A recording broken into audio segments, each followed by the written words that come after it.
Amazon Caraïbes avec Francette Rosamond d'Interentreprise. Voilà, bonjour Francette. Bonjour à tous, bonjour donc, mon cher ami Danick. Je suppose que vous revenez de Fouillol. En fait, j'y vais tout à l'heure parce Oui. que je considère que c'est une rencontre importante qui se passe là avec le titre est pompeux, rencontre scientifique oui. pour l'évolution législative de nos territoires. C'est vrai que la loi Noutré, on entend souvent ce mot-là, mais on ne se rend pas compte que c'est désormais le cadre législatif a été modifié Tout à fait. pour les régions, et donc du coup comment nous habitons les nouveaux pouvoirs vu qu'il y a bien de nouvelles organisations mises en place, et c'est vrai que ça concerne aussi bien l'activité fiscale, etc., mais aussi l'économie, nos relations avec nos voisins, et donc oui, je pense que c'est une initiative intéressante d'avoir mis ça à l'ordre du jour, parce qu'on le voit encore plus pour les événements cycloniques qui se sont passés. Il y a une vraie nécessité de meilleure coordination. Nous savons tous par exemple que la Dominique est très touchée. Oui. Votre précédent interlocuteur parlait principalement du fait qu'ils n'ont plus de grenier, donc il faut qu'ils se remettent à produire, mais Absolument. c'est aussi une problématique de comment on va faire pour permettre au redéploiement, au redémarrage d'un pays, parce que ça risque d'avoir un impact sur l'ensemble de la zone. Oui, Donc bien chez sûr. nous aussi, par rapport à ces personnes, s'ils ne trouvent pas à travailler, elles vont... Le problème ne se pose pas en Martinique, puisque vous avez eu moins de dégâts. Est-ce que l'agriculture, comment se porte l'agriculture En fait, nos bananiers sont tous en train de pleurer, enfin à 80%. Donc il y a effectivement là aussi des aides qui sont en train d'être mises en place. Et puis c'est exact qu'il y a, je reparle de la Dominique, il y a un fort mouvement qui se fait, notamment pour apporter de l'alimentation, parce que c'est vrai que nous avons eu la chance de ne pas être très touchés. Or, à une époque, nous étions touchés et eux non, et c'est eux qui nous avaient approvisionnés. Donc là, je trouve qu'il y a un vrai sujet à creuser par rapport à comment on fait pour mieux coopérer ensemble. Et c'est pour ça qu'il faut aller s'intéresser à ce qui se dit à Fouillol. D'accord. Donc, on parlera de ça dans notre prochain numéro. J'imagine. Et puis, notre numéro d'octobre est sorti. Il est en ligne depuis ce matin sur notre site internet avant d'arriver en kiosque lundi. Et donc, on a justement fait un gros plan sur la reconstruction, parce que nous avons volontairement voulu nous positionner après l'urgence, après cette étape où un peu tout le monde a tiré comme il a pu, enfin aidé comme il a pu, et maintenant comment on fait pour relancer plus durablement ces territoires. Et ce qui apparaît, et nous sommes très fiers d'avoir eu une interview exclusive de la Fédération française des assureurs, qui dit bien que tout le monde... Il y a une espèce d'action à peu près concertée des assurances, mais il faudra s'attendre à une réévaluation.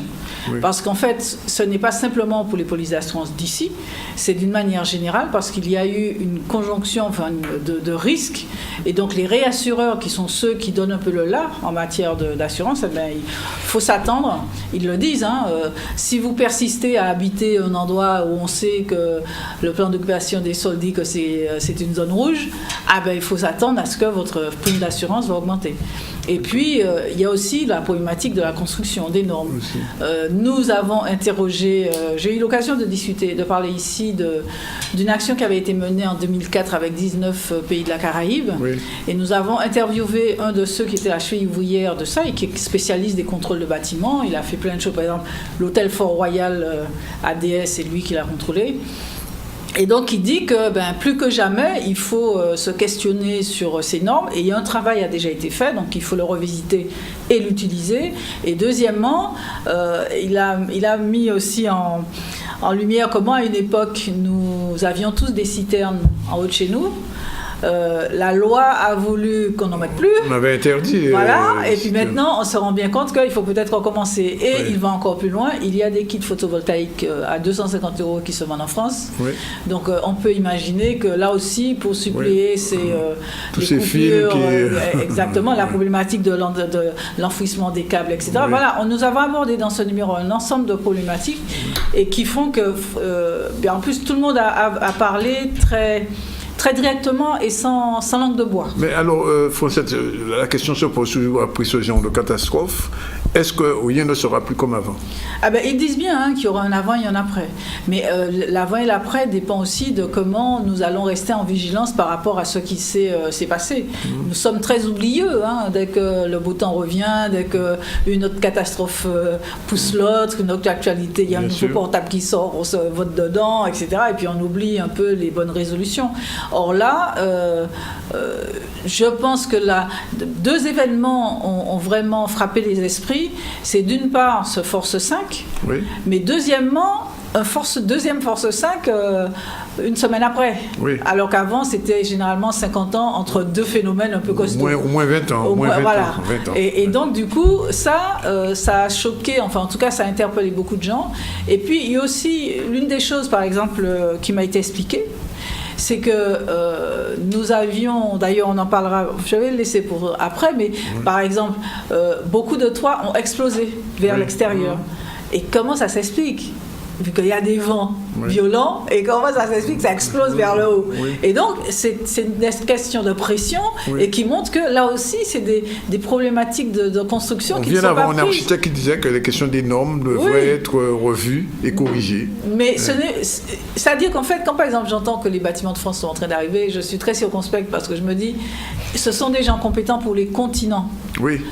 C'est exactement ce que disait l'architecte tout à l'heure. Et là, nous sommes sur des îles. Oui. Et d'ailleurs, l'une des brèves que j'avais mis après, donc je l'ai mis avant notre propos, c'était justement, nous sommes la France construit depuis 2013 sous un système qui s'appelle Eurocode 1.4. Alors voilà, on va aller chercher sur Internet, vous allez voir. Donc c'est un système d'unification venu de l'Europe et qui fait que, il considère que dès qu'on arrive, partant du principe que quand un cyclone ou une tempête arrive sur la Terre, ça ralentit, c'est le cas sur un continent, ils ont considéré, comme nous sommes des Européens, que même en passant sur des îles, c'est le cas. Alors du coup, à 5 km à l'intérieur des terres, au lieu d'être à 250 km de puissance, enfin en tout cas de résistance, on descend à 160. Ce qui n'est pas la réalité. Ce qui n'est pas notre réalité.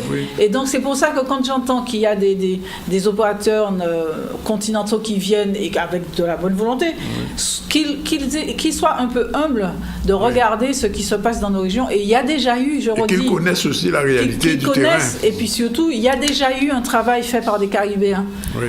Donc ce fameux Carisbig, c'est un travail qui a été fait par l'ensemble des Caribéens qui construisent aussi bien en zone française, anglaise et hispanophone. Donc chaque fois que j'en ai l'occasion, j'en parle.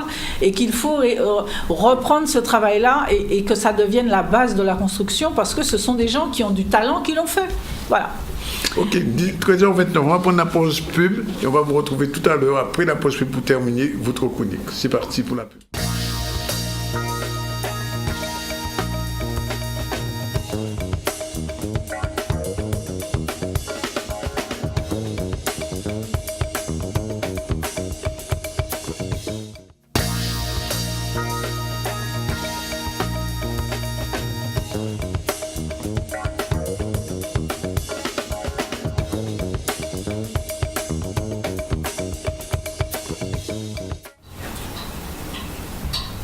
Voilà, 13h34, on revient avec Francette Rosamond et sa chronique Amazon Caraïbes pour conclure. Alors, Francette, encore deux mots, deux brefs. Oui, c'était juste un petit télescopage qui a eu lieu là, suite au Conseil des ministres la semaine dernière, qui a passé un décret qui entérine que désormais, pour tout ce qui est code forestier, rural et maritime, quand l'administration ne répond pas, ça veut dire que c'est OK.